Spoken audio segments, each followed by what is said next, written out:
आप देख रहे हैं न्यूज इंसाइडर 24/7। आइए नजर डालते हैं देश और दुनिया की 20 बड़ी खबरों पर। एमएलए डोडा ईस्ट में राज मलिक का मामला आज जम्मू कश्मीर और लद्दाख हाई कोर्ट में किया पेश। कोर्ट ने पिटीशन कबूल करके हुकूमत को 14 अक्टूबर 2025 तक अपना जवाब दाखिल करने का हुक्म किया जारी। लद्दाख को रियासत का दर्जा देने और उसे आइन के छठे शेड्यूल के तहत शामिल करने का मुतालबा करने वाले एहतजाज के दौरान बुध को कम से कम 4 अफराद हलाक और 70 से ज्यादा जख्मी हो गए। ले अपेक्स बॉडी के चेयरमैन की जानिब से 4 शहरियों की हलाकत की तस्दीक करते हुए बताया गया कि कस्बे में शदीद फायरिंग हुई जिसमें कि मुतअद्दिद अफराद जख्मी हुए हैं और 4 अफराद हलाक हो चुके हैं।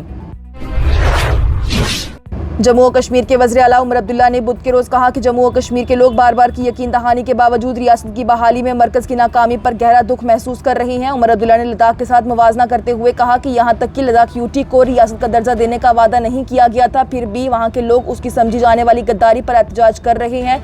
वज़ीर आला ने आगे कहा कि लद्दाख को रियासत का दर्जा देने का वादा भी नहीं था। उन्होंने साल 2019 में यूटी का दर्जा मनाया था और अब वो धोखाधड़ी और नाराजगी महसूस करते हैं। अब ये तसव्वुर करने की कोशिश करें कि जम्मू और कश्मीर में हम कितने धोखाधड़ी और मायूसी का शिकार हैं, जब जम्मू और कश्मीर को रियासत का दर्जा देने का वादा पूरा ना होने के बावजूद भी हमने उसके लिए जमहूरी तौर पर जिम्मेदारी से उसे मनाया है। लेह में तशद्दुद भड़कने के बाद इन्वायरमेंटलिस्ट और एजुकेशनिस्ट सोनम वांगचुक की जानिब से भूख हड़ताल को वापस ले लिया गया। वाज़ेह रहे तो सोनम वांगचुक पिछले 35 दिन से भूख हड़ताल पर थे। सोनम वांगचुक ने कहा कि नौजवान इस तशद्दुद को रोकें और इंतजामिया गोलाबारी को भी रोक दे। साथ ही दुख का इजहार किया कि उनकी अमन की लड़ाई तबाह होते हुए नजर आ रही है। ले इंतजामिया ने बुध के रोज जिले में अमन व आमा को बेहतर बनाने के लिए भारतीय शहरी तहफ़्फ़ुज़ संहिता 2023 की दफ़ा 163 के तहत पाबंदियां नाफिज कर दी हैं। ये फैसला छठे शेड्यूल के साथ साथ ही लद्दाख को रियासत का दर्जा देने पर मरकज के साथ मौजूदा बातचीत को आगे बढ़ाने के मुतालबे की हिमायत में ले में पुरतशद्दुद मुजाहिरों के बाद सामने आया। मरकज के जेर इंतजाम इलाके लद्दाख की इंतजामिया ने नागजीर हालात की वजह से जारी लद्दाख फेस्टिवल 2025 के आखिरी दिन और इख्तितामी तकरीब को मनसूख करने का ऐलान किया। एक सरकारी तर्जुमान के मुताबिक इंतजामिया मकामी फनकारों, सकाफती गिरोहों, सयाहों और लद्दाख के लोगों समेत तमाम स्टेक होल्डर्स को होने वाले जहमत पर गहरे अफसोस का इजहार करती है, जो कि इस तकरीब का बेसब्री से इंतजार कर रहे थे। लद्दाख में बढ़ते हुए अदम इत्मीनान के दरमियान ही करगिल डेमोक्रेटिक अलायंस और कई तिजारती इदारों की जानिब से आज करगिल में एक हंगामी मीटिंग बुलाई गई, जिसमें लद्दाख को छठे शेड्यूल के तहत शामिल करने के अपने देरीना मुतालबे को दबाने के लिए करगिल में कल मुकम्मल तौर पर बंद का ऐलान किया गया। मरकज के जेर इंतजाम इलाके लद्दाख में जबरदस्त एहतजाज और बंद के दरमियान नौजवानों के एक ग्रुप के मुबैना तौर पर पुरतशद्दुद होने और पथराव करने के बाद पुलिस की जानिब से आंसू गैस के गोले दागे गए और लाठी चार्ज का सहारा लिया गया।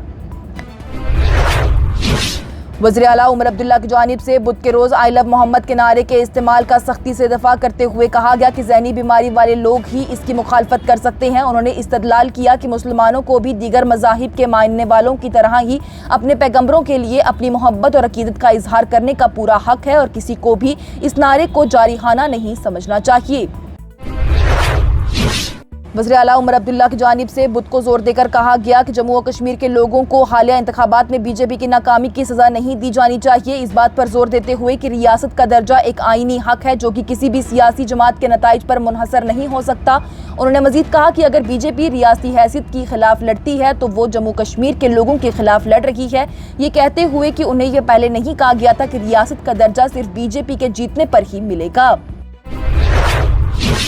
जम्मू कश्मीर पीपल्स पार्टी के सरबराह शिबान शाही की जानिब से आज हुक्मरान जमात नेशनल कॉन्फ्रेंस वज़ीर आला उमर अब्दुल्ला और डॉक्टर फारूक अब्दुल्ला को हरफ तनकीद बनाते हुए कहा गया कि इन्होंने जम्मू कश्मीर के नौजवानों के साथ धोखाधड़ी की है। खुद ये दिल्ली के सामने झुकते हैं लेकिन इन्हें कुछ मिला नहीं।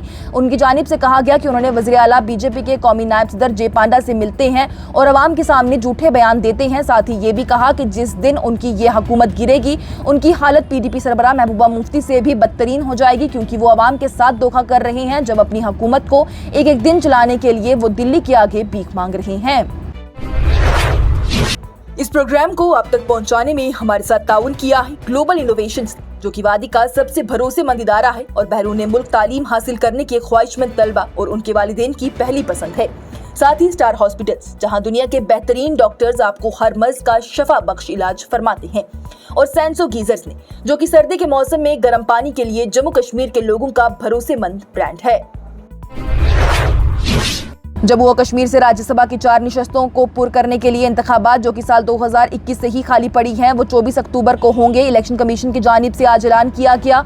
जम्मू और कश्मीर की 4 निशस्तों के लिए राज्यसभा के इंतखाबात यूनियन के ज़ेरे इंतजाम इलाके में असेंबली इंतखाबात के तकरीबन 1 साल बाद मुनक्कद होने वाले हैं। नेशनल कॉन्फ्रेंस के चीफ स्पोक्सपर्सन और एमएलए जडीबल तनवीर सादिक की जानिब से आज बयान देते हुए कहा गया कि जम्मू कश्मीर के हवाले से राज्यसभा के इंतखाबात कराने का फैसले का खैर मकदम किया और कहा कि उनकी जमात की तरफ से कौन नुमाइंदे होंगे उस पर पार्टी की वर्किंग कमेटी ही फैसला करेगी। साथ ही फारूक अब्दुल्ला के राज्यसभा के उम्मीदवार होने की बातों पर भी उन्होंने कहा कि इस पर वर्किंग कमेटी का फैसला ही आखिरी फैसला होगा।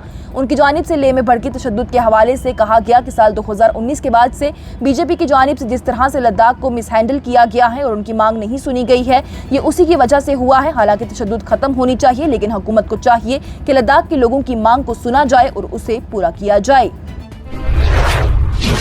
अवामी इत्तेहाद पार्टी की जानिब से तिहाड़ जेल नंबर 3 के अंदर उनके सदर और बारामूला के रुकने असेंबली इंजीनियर रशीद के वकार पर जानबूझकर हमला करार देने की सख्ती से मजम्मत की गई।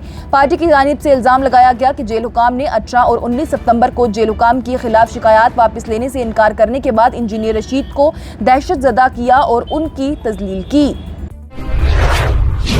सुप्रीम कोर्ट की जानिब से बुध को कौमी तहकीकाती एजेंसी यानी NIA से कहा गया कि वो कश्मीरी अलीहदगी पसंद रहनुमा शबीर अहमद शाह की तहवील से मुतल्लिक तफसीलात फराहम करें जो कि दहशतगर्दी की फंडिंग केस में और उसके खिलाफ दीगर मुजरिमाना मुकदमात में मुलजिम हैं। दिल्ली हाई कोर्ट की जानिब से बुध को तिहाड़ जेल के अहाते में मोहम्मद अफजल गुरु और मोहम्मद मकबूल भट्ट की कब्रों को हटाने की हिदायत देने की दरख्वास्त पर गौर करने से इनकार कर दिया गया। पीपल्स डेमोक्रेटिक पार्टी की सरबराह महबूबा मुफ्ती ने बुध के रोज कहा कि आइंदा असेंबली को पब्लिक सेफ्टी एक्ट के मुबैना गलत इस्तेमाल और सयाहत और यूनियन टेरिटरी की बागबानी की जीनत को धचका लगने पर बहस करनी चाहिए। उन्होंने ये भी जानने की कोशिश की कि महीने के इब्तिदाई दिनों से बंद एक अहम शारा को अभी तक क्यों नहीं बहाल किया गया। जम्मू और कश्मीर में अगस्त और सितंबर में आने वाले सैलाब और बादल फटने से 150 अफराद हलाक, 33 लापता और करोड़ों के अमलाक को नुकसान पहुंचा। दस्तयाब अदादोशुमार के मुताबिक जिला किश्तवाड़ में सबसे ज्यादा हलाकतें रिकॉर्ड की गई हैं, जहां 33 अफराद अभी भी लापता हैं। मजमूई तौर पर 150 अफराद अपनी जानों से हाथ धो बैठे हैं, जबकि 178 अफराद जख्मी हो चुके हैं। अदादोशुमार के मुताबिक हालिया कुदरती आफत के दौरान ही पूरे खित्ते में 13,600 से ज्यादा ही मकानात को मुकम्मल, शदीद और या फिर जज़वी तौर पर नुकसान पहुंचा है। दूसरी जानिब कश्मीर में 864 मकानात को नुकसान पहुंचा है, जिनमें से 16 को मुकम्मल तौर पर, 57 को शदीद तौर पर और 791 को जज़वी तौर पर नुकसान पहुंचा है। कांग्रेस के रहनुमा राहुल गांधी की जानिब से बुध के रोज chief election commissioner Gyanesh Kumar पर इल्जाम लगाया गया कि वो कर्नाटक के आलंद हल्के में मुबैना बेज़ाब्तियों के सामने आने के बाद ही वोटर की तस्दीक का नया तरीका मुतरादिफ करा रहे हैं। उनका ये तबसरा एक रिपोर्ट के बाद आया है जिसमें ये कहा गया कि इलेक्शन कमीशन ने अपने ECI नेट पोर्टल और मोबाइल एप्लीकेशन पर ई-साइन की जरूरत शामिल की है, जिसमें कि नए वोटर के अंदराज, हज़फ या फिर असला की ख्वाहिशमंद दरख्वास्त दहंदगान को भी अब आधार से मुंसलिक फ़ोन नंबर्स का इस्तेमाल करते हुए अपनी शनाख्त की तस्दीक करनी होगी। जनूबी कश्मीर के कुलगाम जिले के बरनाल गांव इलाके में बुध को दहशतगर्दों के एक ठिकाने का पर्दाफाश किया गया। आला पुलिस अफसर ने बताया कि सिक्योरिटी फोर्सेस की एक मुश्तरका टीम ने बरनाल गांव में शुरू की गई तलाशी मुहिम के दौरान दहशतगर्दों के ठिकाने का पता लगाया। और फ्रांसीसी सदर इमैनुअल मैक्रोन की जानिब से कहा गया कि अगर अमेरिकी सदर डोनाल्ड ट्रंप वाकई अमन का नोबल इनाम चाहते हैं तो उन्हें गाजा में जंग बंदी कराने की जरूरत है। इसके साथ ही टॉप 20 हेडलाइंस का यह मरहला हुआ इख्तिताम पजीर। दीजिए इजाजत, लेटेस्ट अपडेट्स के लिए देखते रहिए न्यूज़ इनसाइडर 24/7।